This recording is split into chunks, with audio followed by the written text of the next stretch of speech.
Hi, I'm Brent Stafford, and this is RegWatch by RegulatorWatch.com.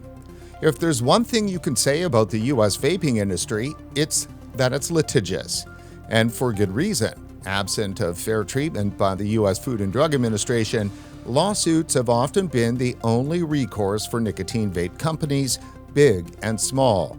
From the original NJOY dispute in 2009 that prevented the FDA from classifying e-cigarettes as drugs or medical devices, effectively saving the fledgling vaping industry while condemning it to regulation under the Tobacco Control Act, to the Supreme Court ruling in April 2025 that delivered a crushing loss on virtually every major issue important to the U.S. vaping industry.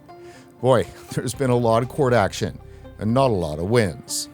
Joining us today to provide a legal update on the court cases involving the U.S. vaping industry is attorney Greg Troutman. Greg, it's great to see you again. Thanks for coming back on the show. Good to be back on, Brent. Greg, we last had you on the show the day the U.S. Supreme Court heard oral arguments in the Wages and White Lion case. Since then, the court has issued its decision. Briefly remind our viewers how the case made it to the Supreme Court, then walk us through the court's ruling and what it means for the U.S. vaping industry.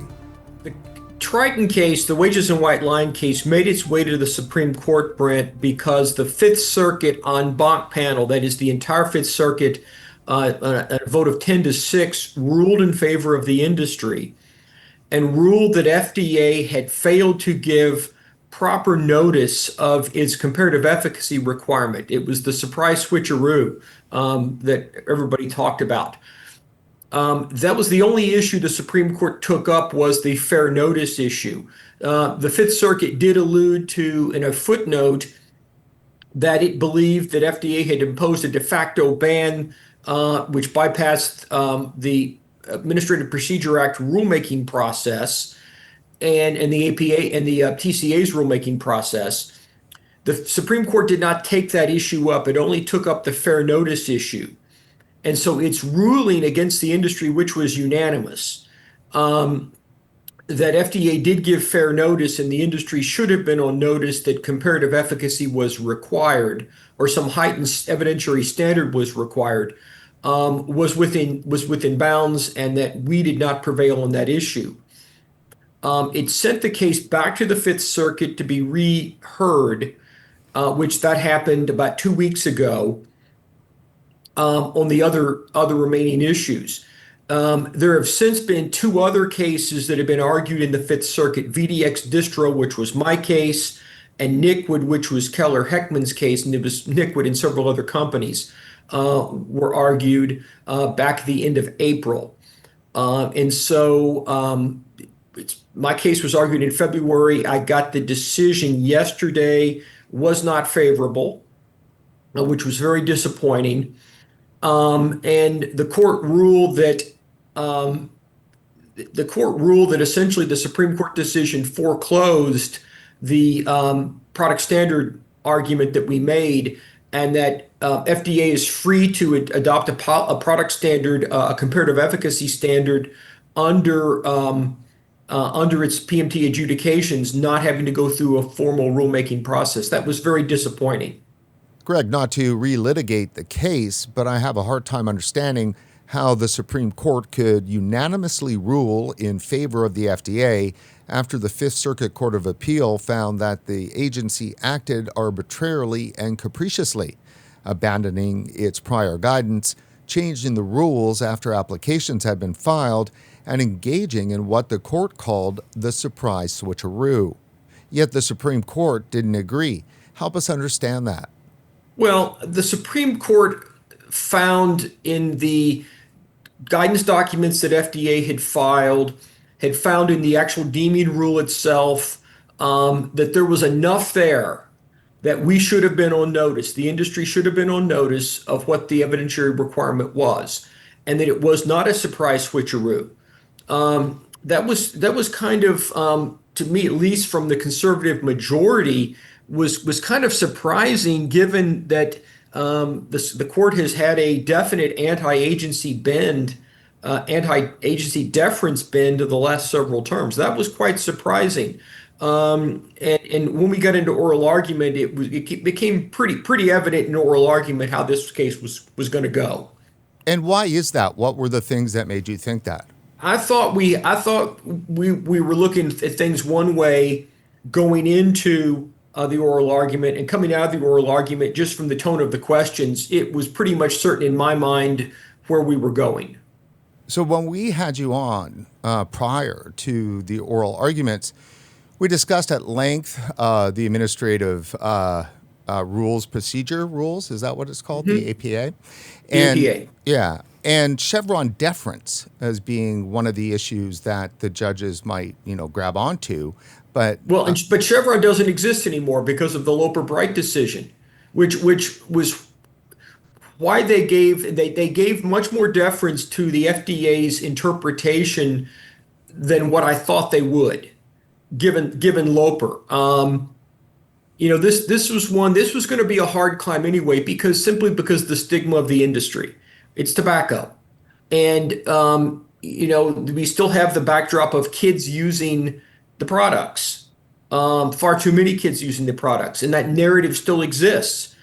And even in my case yesterday, the court noted, yes, that the numbers have dropped, and they said that the FDA gave that sufficient weight in deciding to keep going on the same course, which I find interesting because FDA has repeatedly said that the bar is going to be placed based upon youth usage. And as the youth usage number goes down, the bar is going to go down. And our argument was that's not happening.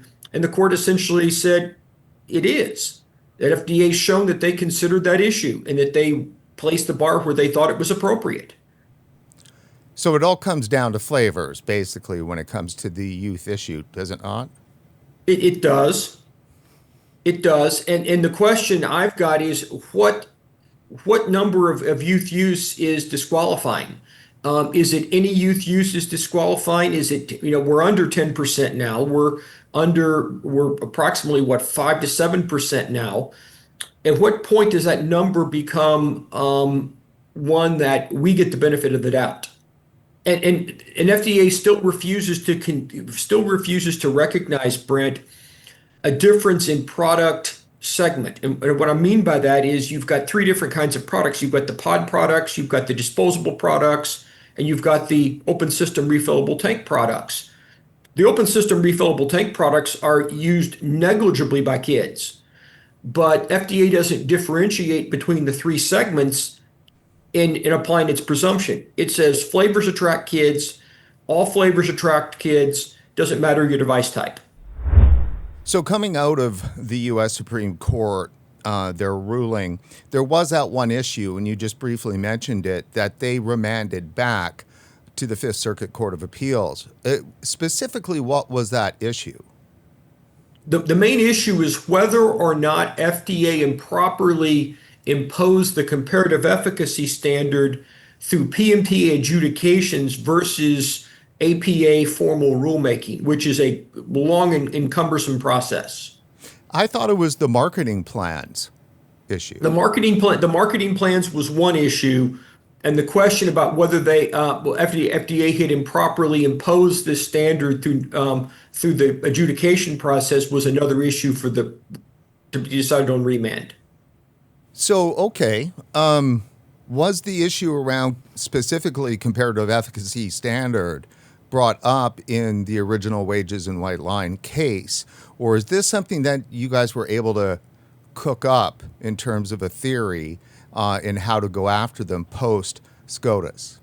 Oh no, this was something that was addressed in the Wages and White Line, and actually in the en banc opinion, it was addressed in only a footnote.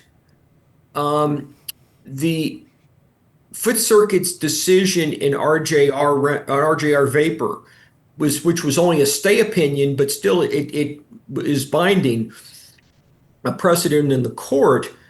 It addressed the product standard issue a little bit in more detail in holding that it was essentially a de facto ban that didn't go through the rulemaking process. And that's where I'm sort of scratching my head a little bit about the decision in my case, is that RJR Reynolds is not even mentioned in that decision. So, explain for our viewers what exactly is the comparative efficacy standard? Comparative efficacy is if you have a flavored vaping product, and that means a menthol flavored or a non-tobacco, any non-tobacco flavored vaping product, you have to show through a long-term study that your product shows a incremental increase in adult smoking cessation over a comparable tobacco flavored product. So, it's almost a burden. So, if you got a mango flavor, you have to prove that the mango flavor is more beneficial and efficacious in helping adults quit smoking than, say, a tobacco flavored. Correct. Now, what's not fair about that? Well, it bakes several misassumptions into the mix. First off, FDA has a wide database and base of knowledge about, in general, product efficacy. That flavored products as a whole, as a category, are effective at reducing adult smoking.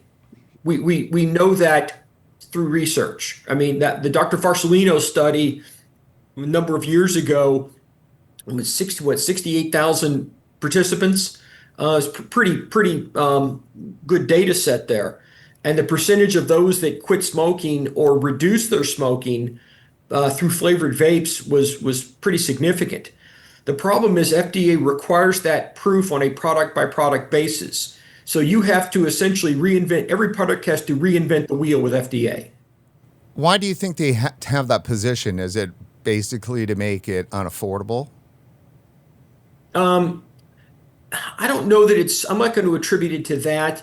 It's FDA has an institutional mindset. That's the same way in some ways we want that. We want drugs to have to prove that they're safe and effective. We don't want FDA to say, okay, you've got a new penicillin drug. We know penicillin is a safe and effective drug. Therefore, we're going to approve you. That you want each particular product to be proven on its own merit. The problem for this industry is many of the players cannot afford to do that because the cost to do that long-term study is prohibitive.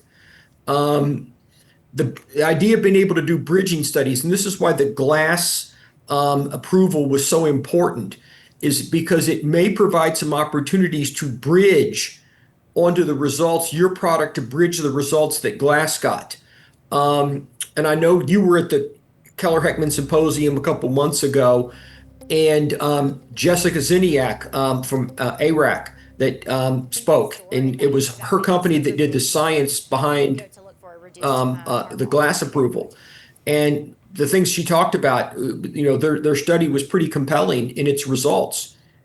I don't know why or if FDA will allow you to bridge off of known results and compare your results to their results.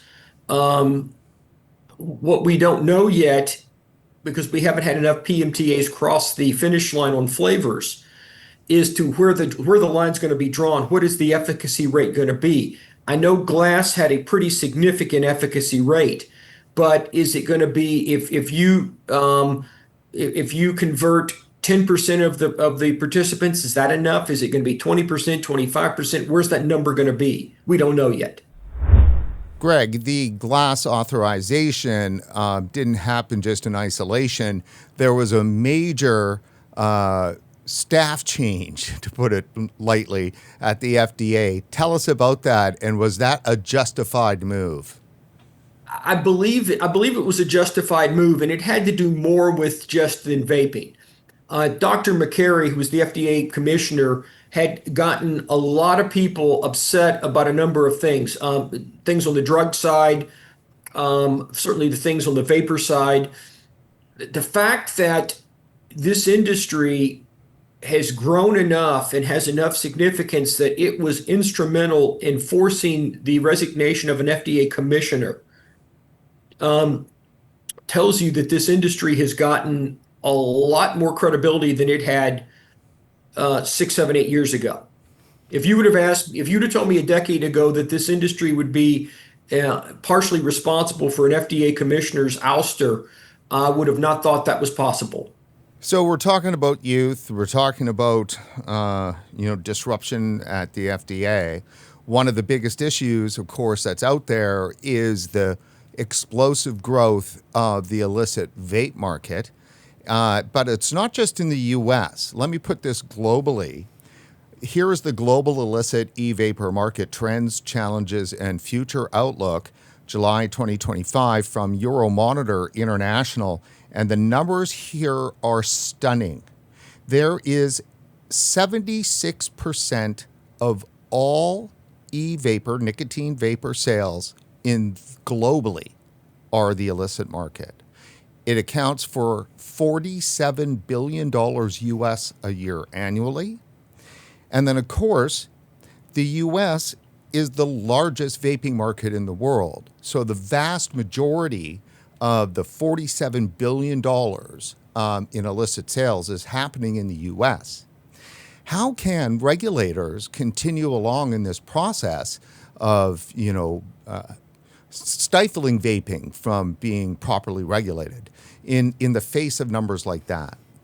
If it sounds like a game of whack-a-mole, it's because it is a game of whack-a-mole. And you have to look at what is the source of most of a good number of that 76% that are illegal. What is the nation that sources most of those products? China. Well, we know that the Chinese Communist Party controls tobacco in China, China tobacco. We have to assume that the Chinese Communist Party knows full well what's going on, and it's doing this intentionally.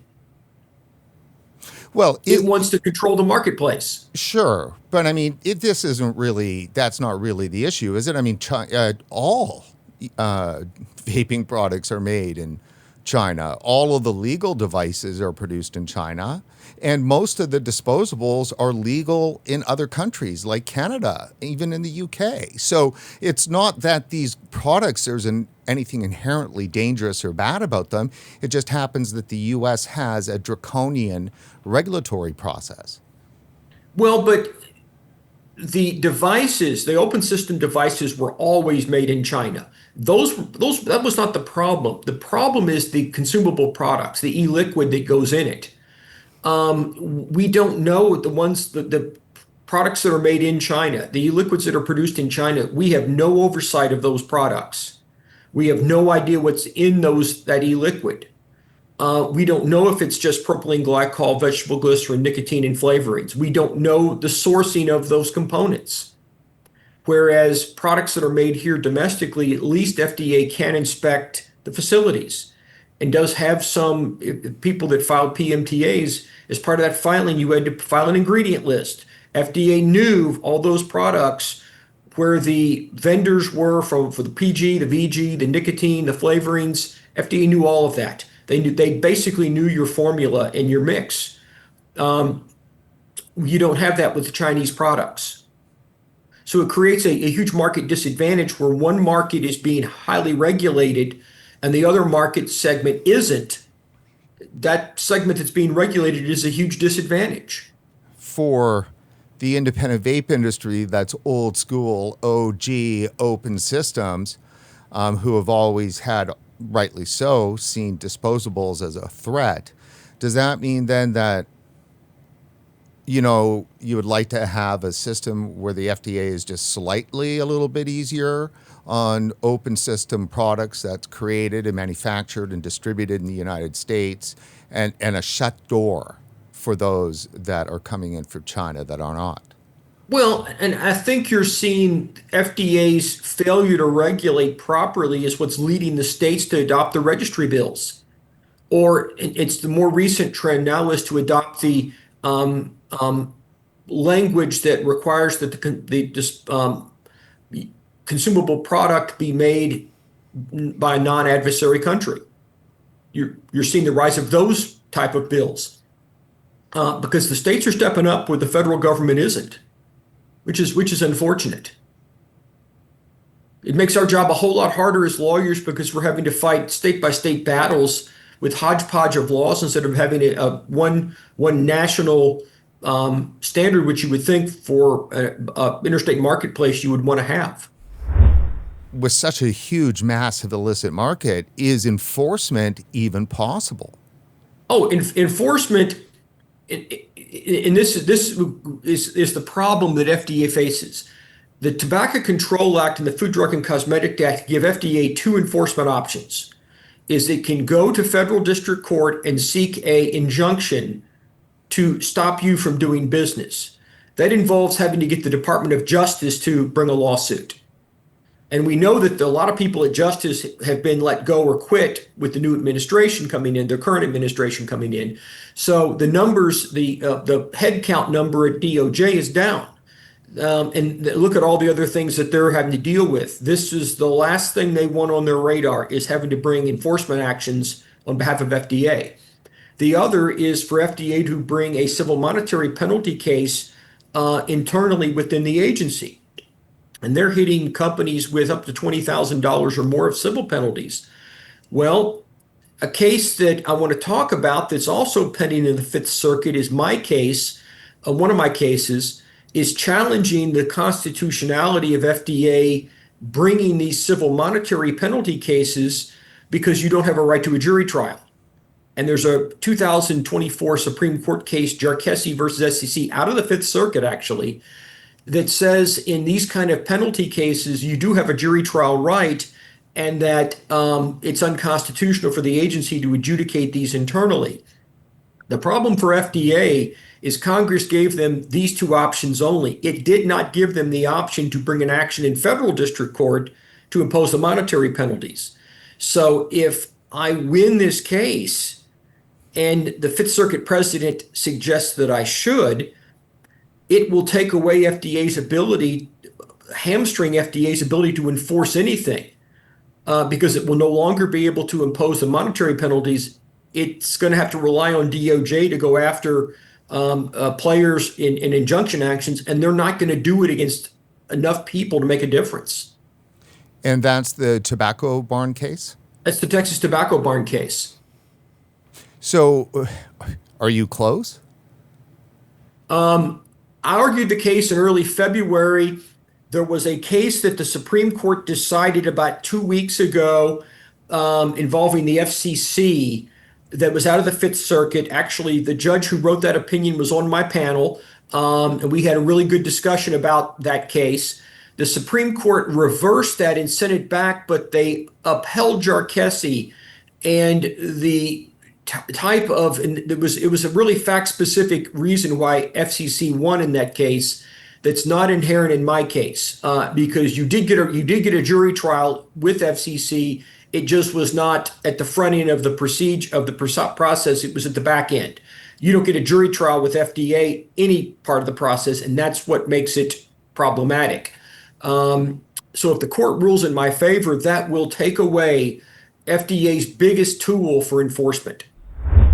So, Greg, with the comparative efficacy standard theory here, so Wages and White Line, as a part of the remand from SCOTUS, has been making that argument. And as we've been talking about, VDX and NICQUID, and there's another consolidated appeals. So it appears that several vaping companies are making this argument all at once. Are these cases independent of one another, or are they closely related, and is there coordination going on? Well, they are independent of each other. Each case stands on its own because each application is different. But they are related in the fact that we are making this essentially the same argument in all the cases. And so I don't know what effect the VDX decision will have on NICQUID or Triton. I just don't know. They had different panels. There is one judge, I forgot which case it was on my panel as well. Judge Smith was on one of the other panels. But I know Judge Oldham in the NICQUID case actually asked the question, if FDA knows that these things are effective, why are they making you prove it for each one? Why can't they just say, okay, we know this is our baseline, show us why you're within this baseline? That was his main question. And, the industry, Eric Godin for Keller Heckman was nodding his head, agreeing that that makes sense, but that's just not how FDA is doing this. And boil down the argument for us about why this approach by the FDA is wrong. Again, making us have to reprove the wheel with each application it makes no sense.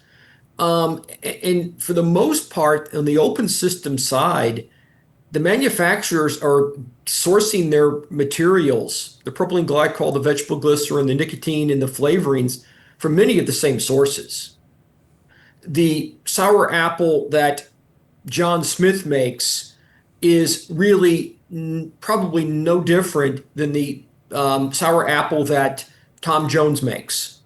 They're essentially the same product. And so why would we need to be, if we're sourcing everything from pretty much the same places, why do we need to show massive differences?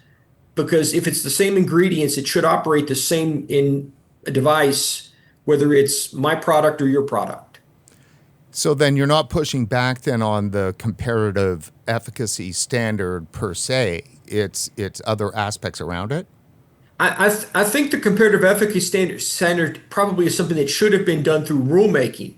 And I know as Eric Heyer mentioned in the Triton rehearing argument a couple weeks ago, that notice and comment rulemaking would have given the industry the chance to have weighed in on some of the issues that had been fleshed out in the litigation. We would have, through public comment, would have been able to have brought these matters to the FDA's attention at the outset, not on the back end. And I think it would have made the rulemaking process and the whole adjudication process a whole lot more efficient had it been done that way. During oral arguments, Fifth Circuit Judge Edith Jones remarked that the FDA was, quote, arbitrarily putting hundreds of thousands of small businesses out of business. Greg, why is that such an important observation?